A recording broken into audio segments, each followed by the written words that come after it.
Hey everybody, how's it going? Andrew here from IronmanHacks. So if you're new to being coached in triathlon, here are 3 big points you need to know. These 3 things will help you get the most out of your coaching experience, making you more likely to hit your goals and perform at your best. And also, I think your coach will love you if you follow them.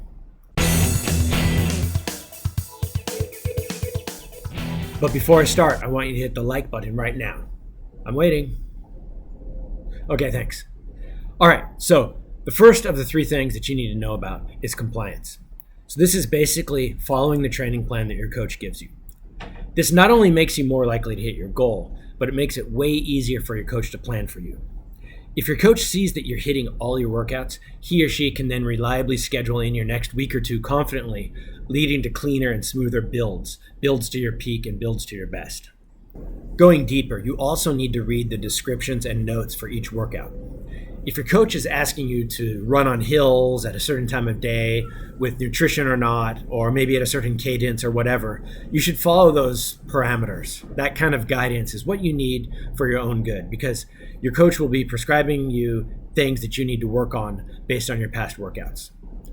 Of course, you have a coach for a reason, and following these workouts closely also just makes sure that you develop your fitness habits and even knowledge. Okay, so compliance was first. Second is measurement.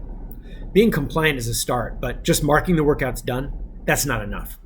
You need to ensure you're recording the workouts along with as many metrics as possible. For the swim, that means you record the time, the distance, the pace, hopefully the heart rate, and hopefully even the cadence. For the bike, it's of course time and distance, but again, it's also heart rate, it's also cadence. And ideally, it really should be power. Now for the run, you should be recording time and distance along with heart rate and cadence. Power, not so much in my opinion. Some coaches may prefer it, but I don't really think it's necessary. As long as you have those things, you'll be set. Now, other sort of secondary metrics, which I would call things like time of day, temperature, elevation, those are important, but they're probably not primary.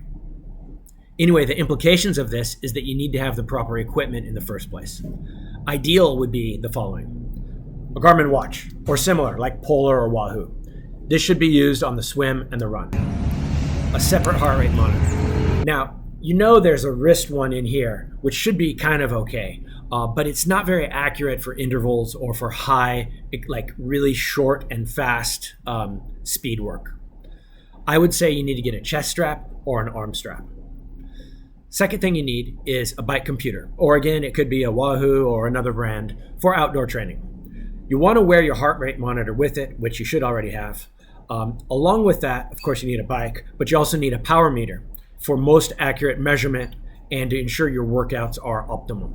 This way, your coach can prescribe the right workouts for you, not just based on time, but also based on how much power you're putting out. A power meter will also measure your cadence. Highly desirable is an indoor smart bike trainer, like a Wahoo Kicker or a Tax or some other brand. These have built-in power meters, and they also cover cadence as well. And you'll likely want to pair this with Zwift, Full Gas, Trainer Road, Be Cool, or some other interactive training system.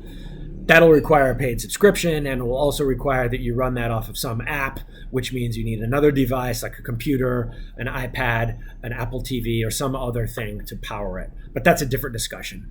I'm just saying this is the equipment you need for the bike. Now, I understand these can all add up to be considerable investments, but you can often find some of these things used or at great deals if you ask around.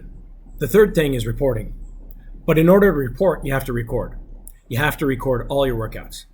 Some athletes may do extra workouts, which might not be prescribed by your coach and might not be uploaded into Training Peaks. They could do things like strength in the gym, hiking, or some other sport, and they don't record it or they don't report it. So when you don't save these things or upload these things, your coach can't see your cumulative training load. Any extra training like this, any extra fatigue you load on yourself, will then not be part of the equation that your coach is using to track you and to manage your fatigue. So this will mean that overall the data are not as accurate as they should be, and that extra fatigue could mean that you could risk burnout or even injury, and your coach won't know why. So if you do plan on doing those extra workouts, tell your coach and make sure that your coach can be building those into your plan and accommodating those and scheduling those for you. Now, if those workouts will in fact be detrimental to your bigger goals, meaning they might take away from you doing things that are more specific to your swim, bike, and run, or whatever you're working towards, your coach should let you know. Maybe your coach will advise you, hey, I really don't think you should do that. Finally, if for whatever reason your devices can't or don't upload the workouts in time or accurately, that'll be an issue. You're doing all this work and your coach won't know it, and all your planning and schedules will be wrong. And if your coach doesn't see what you're doing, then they won't know how to plan, and everything just falls apart. Ensure you have all the apps connected properly. When I finish my workouts, the moment I hit save on my Garmin and I'm near my phone, those workouts will upload automatically and seamlessly, and they'll go straight into Training Peaks, and my coach will get the notification. This is how it should be for you too. Take a page out of our friend Jamie Meldrum's book. Sadly, he's not with us anymore, but Jamie managed to hit 138 consecutive workouts in Training Peaks. So he had 138 green Training Peaks in a row. Not only did he complete them, but he did them as prescribed. In summary, if you follow all these guidelines on being compliant, measuring your workouts and all the metrics, and accurately reporting, you'll be so much better off. You'll be giving yourself and your coach the best chances for success, whatever your goals may be. Now, if this was helpful, please subscribe. I've got a lot more great content.